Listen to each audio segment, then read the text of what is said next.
প্রিয় বন্ধুরা, আসসালামু আলাইকুম। আমাদের এই পৃথিবী স্বল্পস্থায়ী। এই জীবনই শেষ নয়, বরং মৃত্যুর পরবর্তীকালে আরও একটি জীবন আমাদের জন্য অপেক্ষা করছে, যাকে আখিরাত বলা হয়। আখিরাতের জীবন মৃত্যুর পরে শুরু হবে এবং এর কোনো শেষ নেই, অনন্তকাল ধরে চলতেই থাকবে। মানুষের এই আখিরাতের জীবনই চিরস্থায়ী আবাসস্থল। আখিরাতে প্রত্যেক মানুষকেই দুনিয়াতে করে আসা কৃতকর্মের হিসাব দিতে হবে। অতঃপর ভালো কাজের বিনিময়ে চির শান্তির স্থান জান্নাত এবং খারাপ কাজের বিনিময়ে চিরশাস্তির স্থান জাহান্নাম প্রদান করা হবে। জান্নাতের স্তরসমূহের মধ্যে সর্বোচ্চই হলো সর্বশ্রেষ্ঠ, আর জাহান্নামের স্তরসমূহের মধ্যে সর্বনিম্নই হলো সর্বনিকৃষ্ট। যারা তাদের কৃতকর্মের কারণে জাহান্নামে যাবে, তারা অনন্তকালের জন্য জাহান্নামের কঠিন শাস্তি ভোগ করতে থাকবে। আখিরাতের প্রধান 9টি স্তরের সর্বশেষ স্তর হলো জাহান্নাম। জাহান্নাম আরবি শব্দ, এর অর্থ শান্তির স্থান বা আগুনের গর্ত। তবে জাহান্নাম বলতে কেবল উত্তপ্ত স্থানই নয়, বরং তীব্র ঠান্ডাকেও বোঝানো হয়েছে। জাহান্নামের আগুন পৃথিবীর আগুন থেকে 70 গুণ বেশি উত্তপ্ত। জাহান্নামে মানুষ সর্বদা কষ্ট পেতেই থাকবে এবং এর ভয়ঙ্কর শাস্তি থেকে মুক্তি নেই। জাহান্নামীদের খাদ্য হবে জাক্কুম নামক কাঁটাযুক্ত ফল এবং পানীয় হিসাবে দেয়া হবে পুঁজ, রক্ত ও দুর্গন্ধযুক্ত রস। আল্লাহ তাআলা বলেছেন, যেসব লোক তাদের রবকে অস্বীকার ও অমান্য করে, তাদের জন্য রয়েছে জাহান্নাম, তা আবাসস্থল হিসেবে অত্যন্ত খারাপ। মহান আল্লাহ তাআলা আরও বলেন, জাহান্নামের 7টি স্তর বা দরজা রয়েছে। প্রত্যেকটি দরজার জন্য আলাদা আলাদা দল নির্ধারিত করা হয়েছে। অবাধ্য মানুষের অবাধ্যতা এবং অপরাধ যেমন ভিন্ন ভিন্ন হয়, তেমনি জাহান্নামের স্তরগুলো ভিন্ন ভিন্ন, আর শাস্তির কঠিনতাও ভিন্ন ভিন্ন হবে। যত নিম্ন স্তরে আগুন হবে, তার উত্তাপ তত বেশি হবে। দুনিয়ার বুকে যারা মহান আল্লাহ তাআলা ও তার প্রিয় হাবিব মুহাম্মদ সাল্লাল্লাহু আলাইহি ওয়াসাল্লামের আনুগত্য করেনি, বরং শয়তান ও পথভ্রষ্ট নেতাদের অনুসরণ করেছে, ওই সমস্ত লোকদের জন্য আল্লাহ তাআলা জাহান্নামের 7টি দরজায় প্রবেশ পথ প্রস্তুত করে শাস্তির ব্যবস্থা করে রেখেছেন। পবিত্র কুরআনের সূরা হিজরে শয়তান ও শয়তানের অনুসারীদেরকে লক্ষ্য করে মহান আল্লাহ তাআলা বলেন, তাদের সবার নির্ধারিত স্থান হচ্ছে জাহান্নাম এবং এর 7টি দরজা রয়েছে। প্রত্যেক দরজার জন্য একটি একটি পৃথক দল নির্ধারিত করা হয়েছে।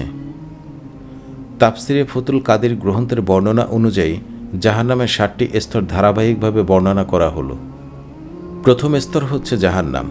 এই স্তরে প্রথম শ্রেণীর জাহান্নামীরা অবস্থান করবে, যারা আল্লাহর একাত্মবাদে বিশ্বাসী কিন্তু অন্যান্য অপরাধের কারণে অপরাধী, তারা এতে প্রবেশ করবে এবং নির্দিষ্ট সময় পর্যন্ত শাস্তি ভোগ করার পর রাসূল সাল্লাল্লাহু আলাইহি ওয়াসাল্লামের সুপারিশে তাদের জান্নাতে প্রবেশ করতে দেয়া হবে। দ্বিতীয় স্তর হচ্ছে লাজা।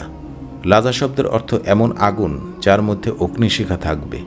এই দরজা দিয়ে আল্লাহ অভিশপ্ত ইহুদিদেরকে প্রবেশ করাবেন। তৃতীয় স্তর হচ্ছে হুতামা। হুতামা শব্দের অর্থ চূর্ণ বিচূর্ণকারী। আল্লাহ তাআলা বলেন, অবশ্যই তারা চূর্ণ বিচূর্ণকারী স্থান হুতামায় নিক্ষিপ্ত হবে। হুতামা নামক জাহান্নামে পথভ্রষ্ট খ্রিস্টান সম্প্রদায় প্রবেশ করবে। চতুর্থ স্থান হচ্ছে সাইর। সাইর শব্দের অর্থ জ্বলন্ত আগুন।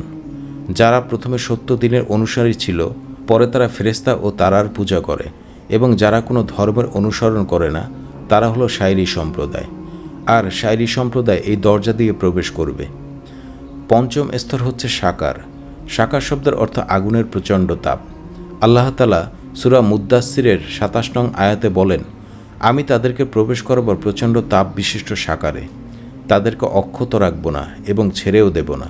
এই স্তরে মজলিসি সম্প্রদায় প্রবেশ করবে। মজলিসি সম্প্রদায়ের লোকেরা আগুনের ইবাদত করে, তাই তারা সাকার দরজা দিয়ে প্রবেশ করবে। ষষ্ঠ স্তর হচ্ছে জাহিন। জাহিন শব্দের অর্থ প্রচণ্ড আগুন। জাহিন নামক স্তর দিয়ে আল্লাহর সাথে অংশীদার স্থাপনকারী মুশরিকরা প্রবেশ করবে। সপ্তম স্তর হচ্ছে হাবিয়া। হাবিয়া শব্দের অর্থ গর্ত। আল্লাহ তাআলা সূরা আল কারিয়াহর 9 নং আয়াতে বলেন, যাদের আমলের পাল্লা হালকা হবে, তার ঠিকানা হবে হাবিয়া নামক দোজখে। আপনি কি জানেন হাবিয়া কি? এটি হচ্ছে প্রজ্বলিত আগুন। হাবিয়া নামক স্তরে মুনাফিক লোকেরা প্রবেশ করবে। এছাড়া সুদখোর, জেনাকারী, মদপানকারী, সম্পদ আত্মসাৎকারী, চোর, ডাকাত সহ যত অপরাধী রয়েছে, তাদের ব্যাপারে মহান আল্লাহ তাআলা যে স্তরে প্রবেশ করার সিদ্ধান্ত দেবেন, তাদেরকে সেখানে ঢোকানো হবে। সুতরাং প্রিয় বন্ধুগণ, আসুন আমরা সকলেই মহান আল্লাহ রাব্বুল আলামিনকে ভয় করি, আর জাহান্নামের ভয়াবহ শাস্তি হতে মুক্তির জন্য এবং আল্লাহ তাআলার সন্তুষ্টি লাভের জন্য তাওবা করি আর বেশি বেশি আমল করি এবং রাসূল সাল্লাল্লাহু আলাইহি ওয়াসাল্লামের দেখানো একমাত্র মুক্তির পথ অনুসরণ করে পবিত্র কুরআন ও সুন্নাহ মোতাবেক জীবনযাপন করি।